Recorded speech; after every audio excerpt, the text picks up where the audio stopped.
আসসালামু আলাইকুম। আমাদের থার্ড পার্সন আধু ভাই ওরফে ঠাকুর ভাই, উনি কি বলে ওনার কথাটা শুনেন।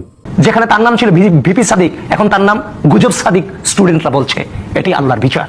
ও ভাই রে ভাই, আমার এই অভিভাবকের কথা শুনে ভাই আমি অনেকক্ষণ হাসছি, মানে আমি হাসি রাখতে পারি না এর কথা শুনে।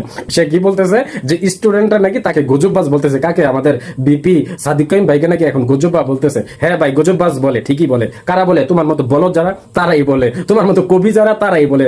হাজারো লাখো কোটি প্রমাণে আমি দেখাইতে পারি যে তোমারে মানুষ বলদ বলে, তোমারে বেয়াদব বলে, চরম লেভেলের বেয়াদব বলে, শুধু বেয়াদব না চরম লেভেলের বেয়াদব বলে, এবং কবি বলে, আরো কত কথা বলে। ভাই তুমি তুমি সাদিক কাইমের বিরুদ্ধে কথা বলো, সাদিক কাইমকে গজববাজ বলে। শুধু তোমার মতন হাতে গোনা 2-4-10টা মানুষ গজববাজ বলতে পারে, কিন্তু সাদিক কাইমকে লাখো কোটি জনতা ভালোবাসে এই হৃদয়টা দিয়া। আর তোমরা কথা কথা সাদিক কাইমকে গুপ্ত বলো না, গুপ্ত বলো না। হ্যাঁ ঠিক আছে, সাদিক কাইম গুপ্ত, কিন্তু তিনি গুপ্ত থেকেও মানুষের এই হৃদয় স্থান যতটুকু অর্জন করে নিছে, তোমার মতো তুমি 50 বছর যদি রাজনীতি করো, তুমি এই সাদিক কাইমের ভালোবাসা অর্জন করতে পারবা না। এটা সাদিক কাইম ভাই, তিনি নম্র ভদ্র, বাংলাদেশের জনগণ সন্ত্রাসী রাজনীতি পছন্দ করে না।